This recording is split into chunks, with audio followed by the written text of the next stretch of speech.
Salut à tous, chers amis, je suis Ribaros Wadianokam, juriste en droit du travail. Alors, la question d'aujourd'hui est celle de savoir est-ce qu'il est possible pour l'employeur de licencier un salarié pour l'inaptitude et donc l'inaptitude est contestée en fait devant le conseil de prud'homme. Alors, est-ce que, pour être plus précis, est-ce que le fait que le salarié ait contesté son avis d'inaptitude au conseil de prud'homme empêche l'employeur de prononcer en son encontre une procédure de licenciement pour inaptitude?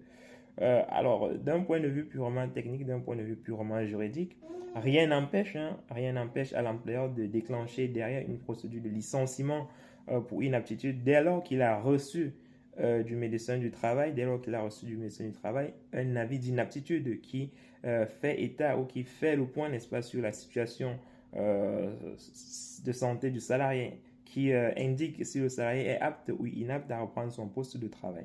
Donc, si l'avis d'inaptitude dit ou précise que le salarié est inapte, naturellement, le médecin du travail, ou plutôt l'employeur, autant pour moi, a le droit de licencier son salarié parce que s'il ne le fait pas, après un mois, si le salarié est toujours présent au sein de l'entreprise, il est obligé de reprendre le paiement du salaire du salarié.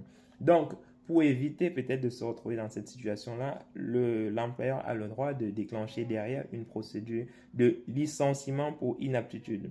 Toutefois, il faut préciser quand même que si la procédure de contestation d'inaptitude est pendante devant le conseil de prud'homme et que l'employeur s'engage quand même dans une procédure de licenciement, qu'adviendra-t-il si voilà, le salarié obtient gain de cause et arrive à faire annuler voilà, l'inaptitude qui a été prononcée par le médecin du travail? Si l'inaptitude, ou plutôt si l'avis d'inaptitude émis par ce médecin du travail est annulé et que l'employeur a licencié le salarié, naturellement, les amis, le salarié pourra se retourner contre son employeur pour licenciement, euh, pour, euh, pour faire annuler le licenciement qui a été prononcé par son employeur. Et il y a de fortes chances qu'il appuie, qu'il utilise le levier de licenciement nul qui va pouvoir voilà, lui permettre de demander à l'employeur de verser jusqu'à 6 mois de salaire. Parce que si un licenciement est nul, justement parce qu'il est fondé sur l'état de santé du salarié, il s'agit d'un licenciement discriminatoire. Et donc,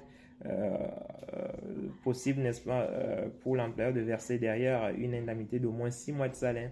Donc, c'est une situation un peu compliquée.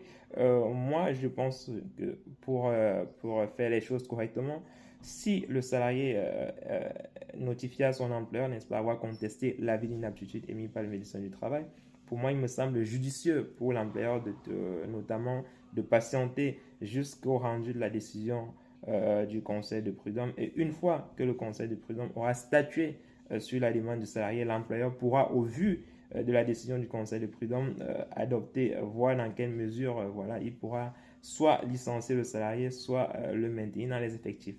Voilà. Donc, ne vous précipitez pas si vous avez un salarié qui décide de contester l'avis d'inaptitude du médecin du travail. S'il le fait, je vous recommande de patienter et de voir derrière quelle décision sera prise par cette juridiction-là. Au risque de vous voir par la suite coller un procès pour licenciement nul et possiblement de verser derrière des indemnités de plus de 6 mois de salaire, hein, parce que ça peut aller jusqu'à 6 mois de salaire en fonction de la situation de tout un chacun. Voilà. J'espère que c'est clair pour vous les amis. N'hésitez pas, comme toujours, à commenter, à partager et surtout à vous abonner pour que nous puissions avoir une forte communauté pour davantage impacter le plus grand nombre, n'est-ce pas, sur des thématiques relevantes du droit du travail. Allez, on est ensemble les amis et surtout une bonne journée et prenez soin de vous.